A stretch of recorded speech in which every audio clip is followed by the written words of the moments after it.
What is going on, crypto people? It is the Crypto Siege with another day in the life, in the crazy life that is a digital asset space. Good morning, good afternoon, good evening to each and every one of you. Happy Friday. Happy Friday. I'm excited for you. We are winning, my friends. I'm telling you, look at the market right now. Looks like Bitcoin has got some support there. I think 45 something. So looking really, really great. 45 grand or so. A lot of double figure greens in the market. We're going to go over that.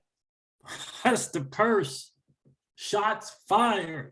Oh, shots fired. Hester Peirce is not messing around. Stuart Already tweeted about her tweet. We're going to go over that today, Hester Peirce. Ooh, she is something. Gotta love it. Gotta love that woman right there. Yeah, we'll get into that. She sounded off. Oh man, she certainly sounded off. Chain is in the news. XDC looks like is going to Chain is going to provide a bridge for XDC on 5 different chains. How cool is that? So it looks like Zenfin making some moves. My guy XRP Magnificent, thank you so much for letting me know, bro. I appreciate you. I'm telling you, Chain has kind of been that sleeper for a while. Very, very sound, very, very, very, very, very sound technology, right? It's just that they don't get the marketing in is not as great, but they are getting better. I'm excited for it. You guys know that I've been a fan of Chain for a while, especially since Celsius made the move until no longer provide me the ability to lend my XRP and earn rewards for lending it. So yeah, Chain's been a fan. Shout out to Darren Moore, who really kind of sealed the deal for me in terms of trusting the platform, utilizing the platform. Hope you're doing well, bro. So guys, we're gonna share a little bit about that as well. But mainly this is going to be about Hester Peirce and what she is doing. I think I'm going to do a later video on Caitlin Long's response to the SEC's latest staff position custody thing or another. I'll probably do that in another video. But guys, listen, let me get into it. This is your XRP Ripple daily news in around 0 to 10 minutes. So the total cryptocurrency market cap is at 2.24 trillion. It's up 2% on the 24-hour. Bitcoin dominance is at 39.2%. Cool, better, but we need to do better, or as my guy Noah would say, we can do better. So $46,245 for Bitcoin. It's up 5.3% on the 7-day. Ethereum's at $3,435. Gosh, it's up 10% on the 7-day. We do not own any ETH. And besides the Ethereum, the ETH that we own for staking, I don't think we own any Ethereum. Yeah, isn't that interesting? Yeah, but it is going to be a supply and demand shock for Ethereum. Just trust that. But I am choosing to create wealth and generational wealth for my family in other cryptos. It's bottom line. It's the bottom line. And that crypto would be XRP, in my opinion, the greatest digital asset ever created. The XRP ledger with a built-in decentralized exchange, able to move the XRP ledger, being able to move anything of value in 3 to 5 seconds for less than a penny. Yep, that's where I'm doing. That's where I'm banking. Not that we don't have a wide portfolio, because we do. But yeah, XRP, man, gotta love it. It's at 82 cents currently. It's down 2.1% on the 7-day. Terra Luna, it's $107. Wow, it's $107 per Terra Luna. Goodness gracious, I did not get enough of those, but I do have some. But man, that's an interesting ecosystem. I hope we've got a bunch of new 1%ers out there who appreciate the value in each of us, need all of us, and all of us need each of us. I hope we got a new 1% out there in the Terra ecosystem. $107 up 14% on the 7-day. Avalanche is up 12% on the 7-day at $98. That is great. Great to see. And I'm just going over the kind of the double figure gains. So forgive me if I don't mention your particular crypto. 10% up on the 7 day is Lido staked Ether. The 10%. Yeah. So I guess you don't really count that one. That's just Ethereum. But that's cool. Tron, again, just crazy to me that Tron is still in the news and still making gains. Interesting stuff. Granada looking to make Tron legal tender is an interesting dynamic. I hope it goes well for the Tron community. I really, really do. Uniswap's up 10% on the 7 day. That's interesting. VeChain up 42% on the 7 day at 8 cents. Zilliqa has just lost its mind. Oh man, I need to talk to my guy. He moved to Portugal from Canada. I mean, that was a dude. He put 80 grand in the Zilliqa when it was 1 cent and maybe even a little less than 1 cent, and became a multi-millionaire. Yeah, really, really quick light. But I had Zilliqa in the days when we thought Zilliqa and Meta, Facebook were going to hook up. And then I sold it after that. It was not going to. It was a bad move. Lesson learned. Lesson learned. But VeChain up 42% at 8 cents. Waves is up 71% on the 7 day at $53.47. That's fascinating to me. Don't know much about the eco other than that the USDN is the decentralized stable coin in the eco. Hedera up 12% on the 7 day at 24%. Filecoin up 26%. Elron is only up 1%. I have to mention it because that was a blessing for the crypto seizures home. It's $195 per. Yeah, I got to figure out ways to earn more Luna. So VeChain, what did I say? VeChain. Phantom is up 17.5% on the 7 day. Yeah, we got a ton of Phantom tokens. How blessed are we for that? Thorchain is up 44.5% at $11.88. So guys, look, the market again is doing what the market does. I just want to show you Zilliqa. Oh man. I mean, it is just skyrocketing. On a 7 day, it's up 310% on the 7 day. And I know he kept a little bit of that ZIL, so I know he kept a little bit of the ZIL. So hope you're doing well, bro. Hope you're doing well. All right, so what else we got going on here? That's about it. The market, again, doing what the market does. Gala Games up 3%. I'm supposed to only mention double figure grains. Anybody know what this step-in is? This GMT token, Golf Mike Tangle token? It's also up 314% on the 7 day. What is going on? What is that about? Oh, we got the $30 on Convex Finance. There we go. Finally. So CVX is up to $30. It's up 29.2% on the 7 day. Synthetics is up 44.8% on the 7 day. I sold my synthetics. I missed that. What else is there? That is just it. Celsius token is doing good. That's great. Cell token, shout out to the Cell community. So that is it, guys. CRV is not back up. Yeah, we need to get back into the top 100. The Curve token. So that's it from the market, guys. Again, the market, is doing what the market does. Someone tweeted this out, and I hope it's true. Thanks, Coinbase. It says it's Scoops XRP at XRP Coops. Thanks, Coinbase, for finally airdropping my Songbird. Someone said got my flare today as well. What? No way. That can't be right. Oh, April Fools. Okay. Oh, was this an April Fool's joke? This might have been an April Fool's joke. I don't know. I don't know if this is April Fool's joke or not. Anyway, somebody tweeted out, thanks Coinbase finally airdropping my Songbird. So maybe that was just a whole April Fool's joke. Now I don't know what to think. So I think it was an April Fool's joke. That was a good one because it got me for sure. It got me for sure. So shout out to Michael at Val 5 Links for sharing this. We appreciate you, bro. Peer-to-peer payments processor Circle Internet Financial today announced that it has chosen the Bank of New York Mellon, also known as BNY Mellon, to become a primary custodian for its US dollar coin reserves.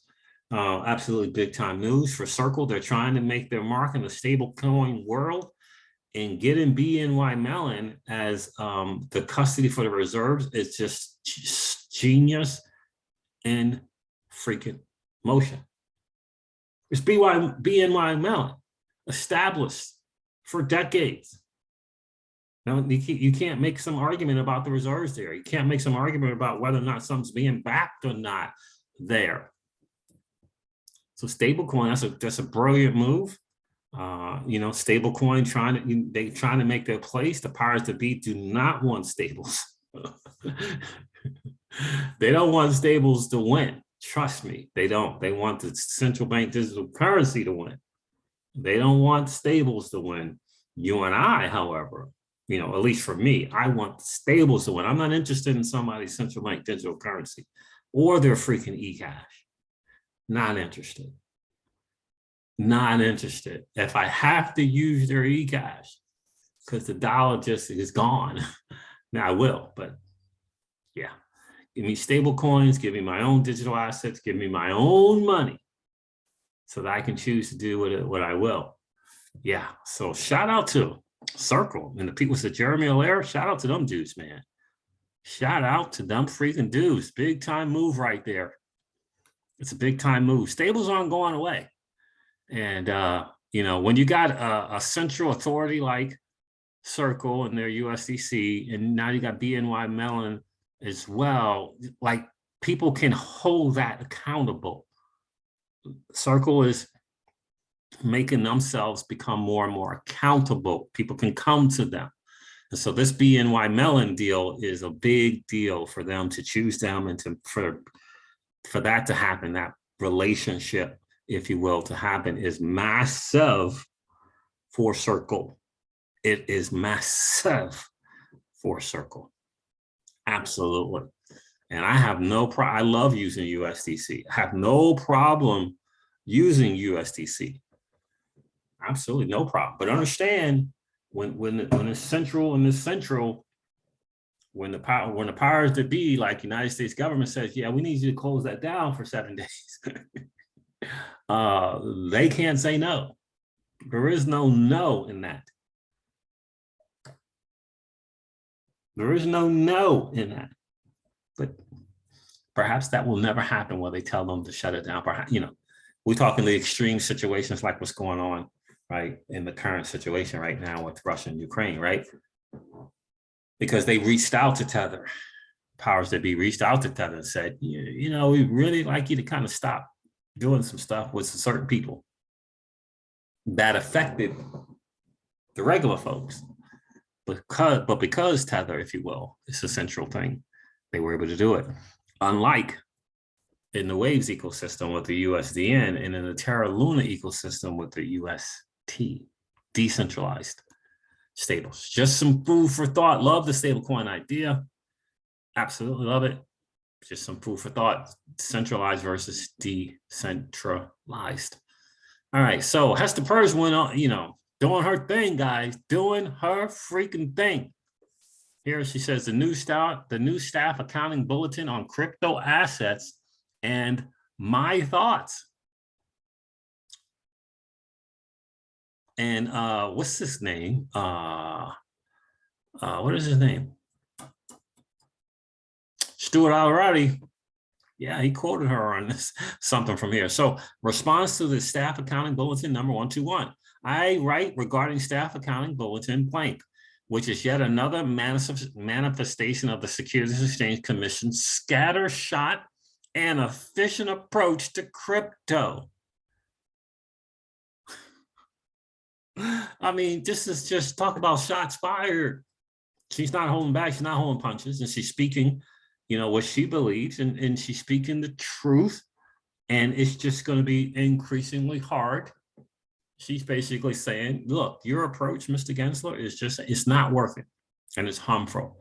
And she's stating such. So SAB121 reflects the staff's evolving view on accounting for obligations to safeguard crypto assets an entity holds for its platform users. The staff has determined that because of risks particular to crypto assets, affected companies should record a liability and corresponding asset on their balance sheets at fair value. In support of this position, the staff highlights technological, legal, and regulatory risk associated with safeguarding crypto assets, and in parentheses or quotations, an increased risk of financial loss. My concern is not with the accounting determination itself, which may be appropriate, but with the way the change is being made. First of all, she says, first, why now? The staff cites an October 2020 report to the Attorney General, which in turn cites a public report that estimates the amount of crypto assets stolen from crypto platforms in 2018. In other words, these risks are not new. Moreover, the staff has reviewed financial statements of entities that have obligations to safeguard crypto assets held for their platform users since at least fall of 2020. Second, the SAB does not acknowledge the commission's own role. Let me highlight this for you guys. Second, the SAB does not acknowledge the commission's own role in creating the legal and regulatory risk that justify this accounting treatment.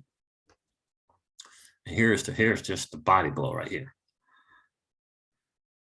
The commission has refused, despite many pleas over many years.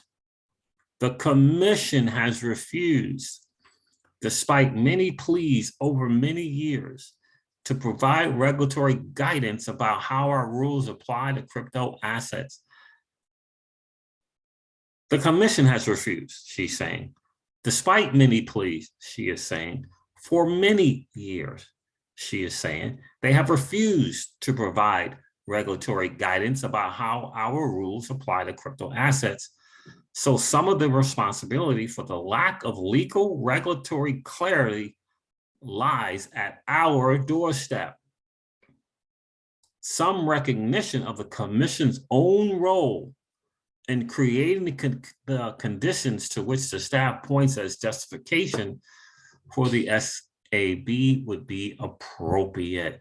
Third, a staff accounting bulletin, SAB, may not be the appropriate vehicle through which to make this accounting change and communicate it to the public. SAB121 is unusual among SABs in that it provides definitive interpretive guidance for a very specific, very limited number of public companies. SAB 121 is also unusual among SABs in the detailed description and disclosure the staff expects to see, including a full paragraph describing relevant disclosures that may also be required outside the financial statements under existing commission rules. While past SABs have included statements suggesting companies should consider the applicability of other disclosure requirements outside of the financial statements, the SAB 121's granular guidance is unique. The SAB as a staff statement is not enforceable, but much of the language in the document reads as if it is. Wow. Wow. For example, SAB 121 tells affected companies that they do not have to issue a restatement and gives them a transition period so they do not have to apply the guidance immediately. Finally, if we are trying to encourage companies to enter our public markets, we ought to embrace a more deliberate approach to changing rules, one that involves consulting with affected parties, commission rulemaking with public notice and comment, financial accounting standards boards, FASB, standard setting, especially given recent indications that the FASB may address the accounting treatment of crypto, or even engaging affected public companies through the Division of Corporate Finance's filing review program in consultation with the Office of Chief Accountant would all be preferable methods to the SEB to address an issue such as this one. Wow. Oh, so we had two attorneys, by the way, Jimmy James K. Filan, and Stuart Alderelli had something to say about Hester and this SAB, what I thought was awesome. I mean, that's a massive statement right there, guys, massive. The commission has refused, despite many pleas over many years, to provide regulatory guidance. I mean, she's saying it right there. I mean, there's just so much. Oh my goodness gracious. Wow. Unfreaking believable stuff right there. I think Caitlin Long's thing might have been about, no, I think it's about the same thing. But in any case, body blows, shots fired, Hester Peirce not holding back. And I love that. Absolutely love that. And yeah, hopefully these are things that can be used by those who might be in the crosshairs of the SEC. And so I get it. You know, I get what she's doing, and we definitely appreciate it. She just thinks it's a better way to do things and a better way to handle the whole crypto space as a whole. You know, I made a tweet yesterday about, you know, look, currently there's one particular side in Congress. There's only two, Republicans and Democrats. So there's one particular party that is more favorable than the other. And you need to do your homework, find out which one is, and put your vote to work. Because if you do believe, like we do believe, and like the Treasury has just acknowledged that this crypto space should be its own asset class, and which is essentially acknowledging this is the financial future. The financial future. Perhaps, maybe, you may want to consider putting your vote where your money is. Perhaps, maybe. I know that in the Crypto Seizures Home, that's exactly what we're doing, because in the end, the finances is a major part of everything that happens after that. And crypto, my friends, gives you and I the ability to not be beholden to anyone else. It gives us the ability for us to choose our own money. So this, I mean, it's so much bigger than Bitcoin, Ethereum, and XRP. It's so much bigger than that. Our ability to choose our own money and our own monetary policy and how we see it best, to be able to participate in a decentralized finance space, regardless of who you are, regardless of what your race is, regardless of how much money you got, you can participate. No applications or resumes required. Right? You don't have to walk into some other person's bank and seek approval. It's massive in a lot of ways. It's massive in a lot of ways. And if you got one particular party that's not in sync with that, not in alignment with that, I don't know. Maybe you think about that. All right, guys, listen, I'm going to end this video like I do all of my videos and remind you guys of this, that old money doesn't want you to win. But that's okay, though, because you and I are already winning. Have a great rest of the day, guys. I'll talk to you soon. See ya.